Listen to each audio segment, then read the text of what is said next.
Neste vídeo nós vamos pensar sobre o povo de Israel, o seu nascimento e o seu futuro. Embora o pensamento de Deus tenha sido o de se revelar a toda a criatura, escolheu um povo para receber esta revelação. Foi escolhido segundo a sabedoria de Deus e não por causa de uma qualificação particular. A sua história demonstra claramente que o privilégio de ser ou de se ser depositário dos oráculos de Deus não requer de início um caráter especial e nobreza moral. Entre a família humana surgida de Noé após o dilúvio, Abraão foi o primeiro a ser interpelado por Deus. O conhecimento do verdadeiro Deus tinha se desvanecido, misturando-se com a idolatria nascente. Naquele tempo, o testemunho de Deus era transmitido oralmente, de uma geração a outra. Apesar da longevidade da vida de então, que permitia que pelo menos 6 gerações pudessem conviver, essa transmissão oral da palavra de Deus não estava isenta de profundas falsificações. Por isso, tornava-se indispensável uma revelação particular da parte de Deus, assim como a ação do Espírito Santo para tornar possível a manutenção da revelação entre o homem e Deus. A chamada de Abraão dá-nos a conhecer 2 fatos de fundamental importância que Deus exige. Primeiro, é a separação, ou a santidade. É dito para Abraão: sai da tua terra e de entre a tua parentela. E a segunda é a obediência da fé. O Senhor disse para Abraão: dirige-te à terra que eu te mostrar. Leia Atos capítulo 7, versículo 3, onde temos estas indicações da parte do Senhor para Abraão. São feitas promessas a Abraão sem condição alguma em relação com a sua descendência. Essas promessas são depois renovadas a Isaac e a Jacó, que devem ainda esperar o seu cumprimento num país onde são estrangeiros. A história desses 3 patriarcas está cheia de ensinamentos, e você pode conhecer com proveito, lendo o capítulo 12 e os seguintes do livro de Gênesis. Portanto, com Abraão, Isaque e Jacó, temos a origem do povo de Israel. O nome de Israel foi dado a Jacó após os seus memoráveis encontros com Deus, quando do regresso do exílio. Você pode ler sobre isto em Gênesis capítulo 32, versículo 28, e no capítulo 35, versículo 10. Os 12 filhos de Jacó converteram-se nos pais das 12 tribos de Israel, cuja história enche o Antigo Testamento. Como Deus já tinha dito a Abraão, os descendentes do patriarca habitariam durante muito tempo num país estrangeiro, onde seriam submetidos à escravidão. Isto teve lugar no Egito, para onde José foi vendido pelos próprios irmãos e onde chegou a ser o governador do país. Depois de ter chamado para junto de si a sua família, José, para a livrar da fome, José morreu e dá-se uma mudança de dinastia no Egito. A opressão e a escravatura vieram a ser a porção deste povo, que se tinha tornado muito numeroso durante esse longo tempo lá no Egito. Então Deus suscitou a Moisés, a quem a providência divina introduziu na corte do faraó, para que ali recebesse todos os conhecimentos que o povo egípcio possuía. São assim os caminhos de Deus, que queria dotar a Israel de um libertador para o conduzir e o ensinar. E não só isto, mas também formou um legislador que escrevesse as leis que ele, Deus, lhe ditaria para as comunicar ao povo. O advento de Moisés e a revelação que Deus lhe faz no Monte Horebe diante da sarça ardente, são o ponto de partida da relação de Deus com Israel. Mas a saída do Egito, como o sacrifício da Páscoa e a travessia do Mar Vermelho, também fazem parte deste ponto de partida, sob o ponto de vista humano. Desde que o sangue do Cordeiro Pascal foi espargido à entrada das casas israelitas, o povo foi separado para ser libertado. E uma vez saído do Egito, através do Mar Vermelho, é conduzido pelo próprio Deus para vir a ser introduzido na terra prometida a Abraão. Um povo de mais de 2 milhões de pessoas carecia de um legislador adequado. Porém, como provê-lo? É Deus que, mais uma vez, pela disposição dos anjos, dá a seu povo uma lei que fica como modelo no seu gênero até aos nossos dias. Nada foi deixado à mercê da fantasia do homem ou aos critérios do homem decidir. Tudo assenta sobre o que Deus ordenou a Moisés, quer no Monte Sinai, quer no meio do tabernáculo do testemunho, tanto para o culto como para a vida corrente. Os ensinamentos são sempre comunicados por Deus. O pensamento de Deus em relação ao seu povo foi comunicado a Abraão, foi mencionado a Moisés e foi confirmado uma infinidade de vezes pelos profetas. Foi objeto de louvor de Israel à beira do Mar Vermelho. O Senhor foi objeto de louvor quando eles saíram do Egito e viram seus inimigos mortos ali naquele mar. Note o que temos em Êxodo capítulo 15.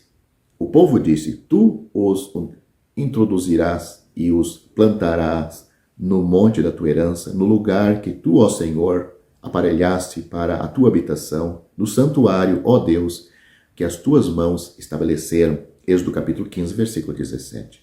Tal pensamento consistia em morar no meio do seu povo e em que este fosse totalmente feliz à sua volta.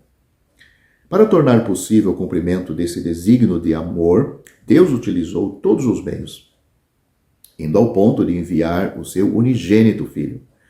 Mas foi tudo em vão. A lei foi violada, os profetas não foram escutados e o filho foi assassinado. Que resta, pois? Cumprirá Deus as suas promessas apesar de tudo? A constante rebelião do seu povo não fará com que os seus pensamentos mudem em relação a ele?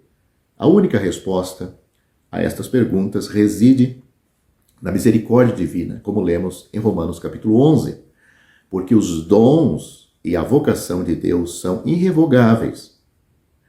Porque assim como vós também antigamente fostes desobedientes a Deus, mas agora alcançastes misericórdia pela desobediência deles, de Israel.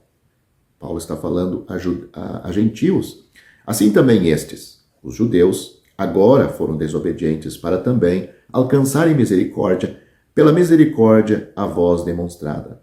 Porque Deus encerrou a todos debaixo da desobediência, para com todos usar de misericórdia. Quão insondáveis são os seus juízos e quão inescrutáveis os seus caminhos. Você pode ler isto em todo o capítulo, Romanos capítulo 11, mas eu citei do versículo 29 a 33. O profeta Miqueias já o declara no final da sua mensagem: Quem, ó Deus, é semelhante a ti, que perdoas a iniquidade e que te esquece da rebelião do restante da tua herança? O Senhor não retém a sua ira para sempre, porque tem prazer na benignidade. Tornará a apiedar-se de nós, subjugará as nossas iniquidades e lançará todos os nossos pecados nas profundezas do mar. Dará a Jacó a fidelidade e a Abraão a benignidade que jurasse a nossos pais desde os dias antigos. Miqueias capítulo 7, do versículo 18 a 20. Sim, Deus abençoará o seu povo Israel quando este se voltar para o Senhor, a quem crucificaram. E quando com a mais profunda humildade, confessarem o seu crime. Você pode ler isto claramente em Zacarias capítulo 12, do versículo 10 a 14. O Senhor Jesus aparecerá em glória perante os olhos admirados do remanescente futuro, Israel, que lhe dirá: que feridas são estas nas tuas mãos? E ele responderá: são as feridas com que fui ferido em casa dos meus amigos. Zacarias capítulo 13, versículo 6. Será então estabelecido o reino de justiça e paz, pelo qual o mundo inteiro suspira, e que levará Israel a desfrutar finalmente das promessas feitas a Abraão há uns 4.000 anos atrás. Atualmente Israel ainda está em estado de desgraça. O profeta Oséias já o anunciou ao dizer: põe-lhe o nome de Lo-Ruama, porque eu não me tornarei mais a compadecer da casa de Israel. Põe-lhe o nome de Lo-Ami, porque vós não sois meu povo, nem eu serei vosso Deus. Oséias capítulo 1, versículos 6 e 9. Lo-Ruama significa desfavorecida, e Lo-Ami quer dizer não meu povo.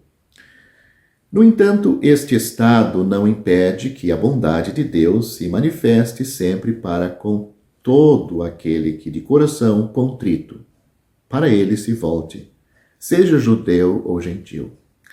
Mas o reatamento das relações privilegiadas de Deus com Israel não terá lugar senão mais tarde, quando a igreja estiver completa e todos os seus membros reunidos, judeus e gentios. Note o que a Bíblia diz: não quero, irmãos, que ignoreis que o endurecimento veio em parte sobre Israel, até que a plenitude dos gentios haja entrado. E assim todo Israel será salvo. Assim que, quanto ao evangelho, são inimigos por causa de vós. Mas, quanto à eleição, são amados por causa dos pais.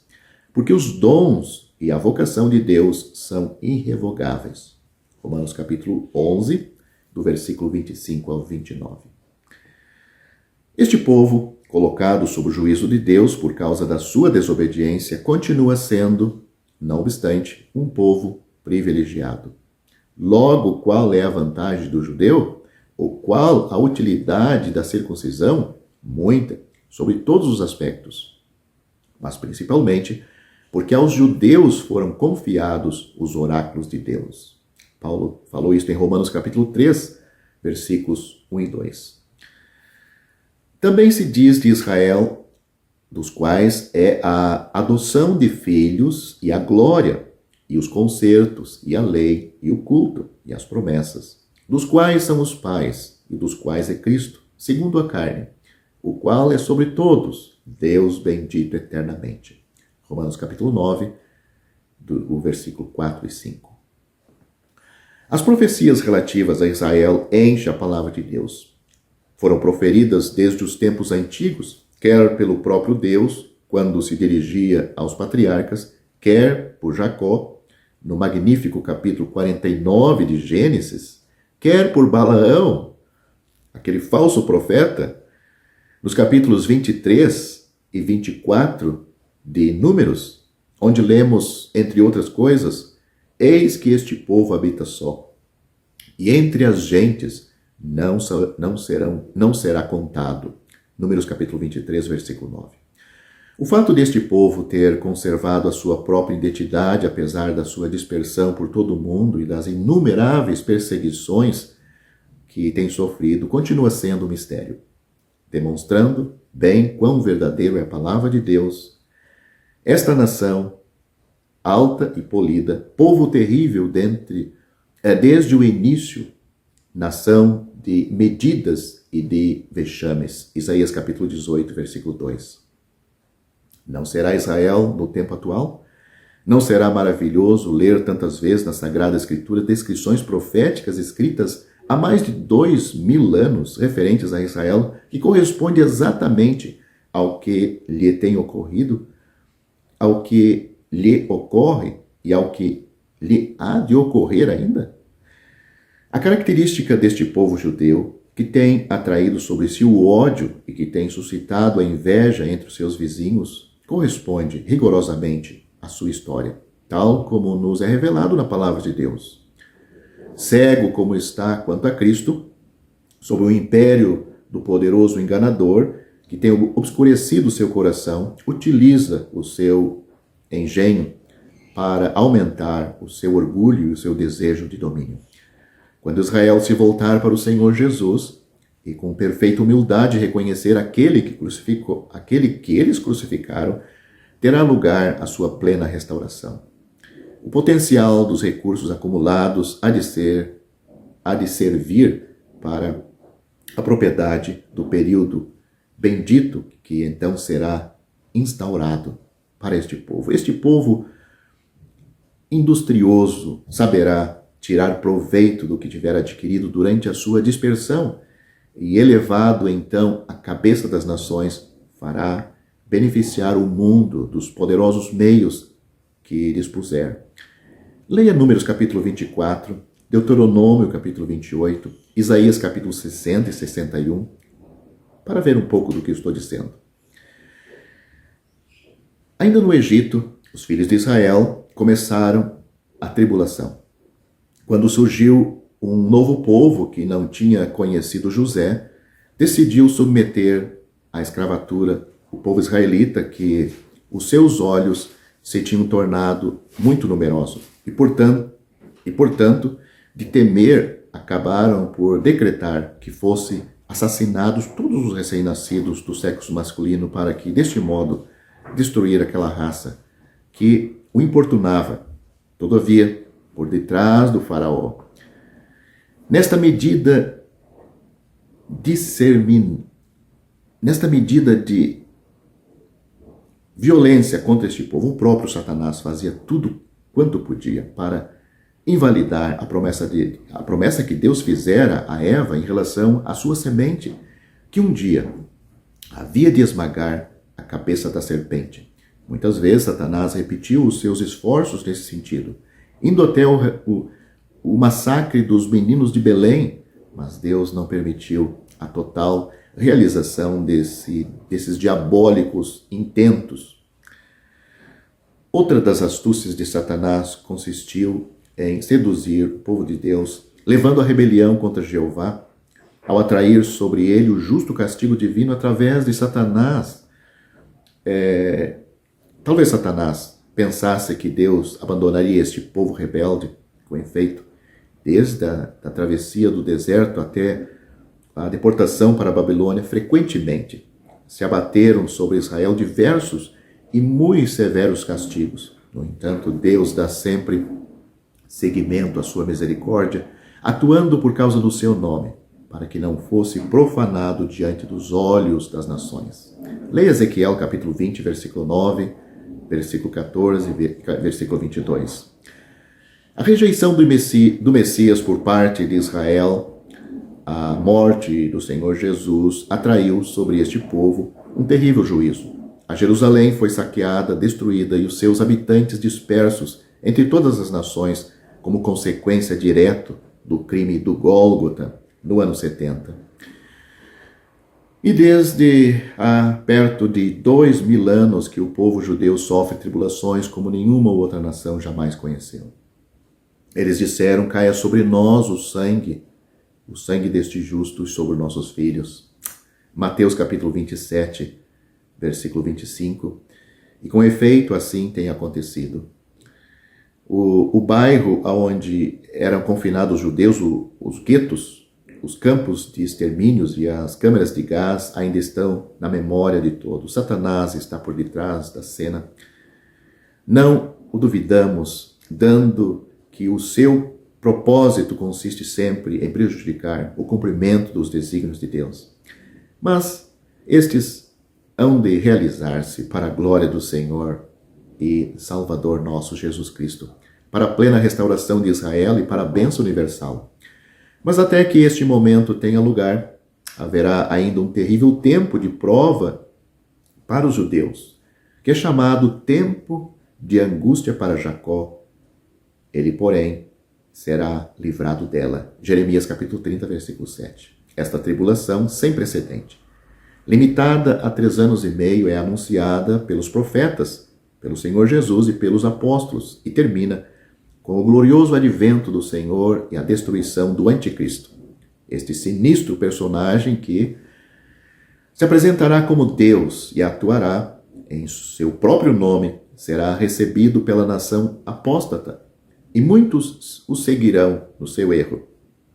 No entanto, o remanescente fiel permanecerá unido ao seu Deus, esperando vigilante a vinda do Senhor. Este grupo, preservado no meio desse terrível período, é representado pelos 144.000 selados do capítulo 7 de Apocalipse, que formarão o núcleo do Israel futuro e a raiz deste povo, que será uma bênção na terra sobre o égide do Rei da Glória. Os 144.000 são os evangelistas que vão pregar o evangelho do reino naqueles dias. Hoje é pregado o evangelho da graça. Naqueles dias vai ser pregado o evangelho do reino entre a nação de Israel, entre as nações que estão à volta de Israel e para todos os gentios que não tiveram o privilégio de conhecer, ouvir o evangelho da graça hoje. A igreja não faz parte deste contexto de tudo aquilo que nós falamos neste vídeo. A igreja é algo totalmente à parte de Israel. Hoje, se um judeu é salvo, ele é introduzido na igreja. A igreja de Deus, o corpo de Cristo, que vai ser arrebatada a qualquer momento, num abrir e piscar de olhos, quando a última trombeta soar. Os mortos vão ressuscitar e nós, os vivos, seremos transformados a encontrar o Senhor e estes irmãos ali nas nuvens. E dali vamos para a casa do Pai. Mas depois Deus continua trabalhando aqui neste mundo. Agora, o seu objetivo e a sua atenção volta a ser a nação de Israel como nação para a bênção do remanescente, dentre toda a nação. Todo Israel não vai ser salvo, porque vai seguir o anticristo. Mas, dentre a nação, vai ser alguns salvos. E essa nação será, no milênio, a cabeça das nações, algo prometido a eles que nunca foram, por causa do seu desvio, do seu pecado e principalmente pela rejeição e a crucificação do seu Messias.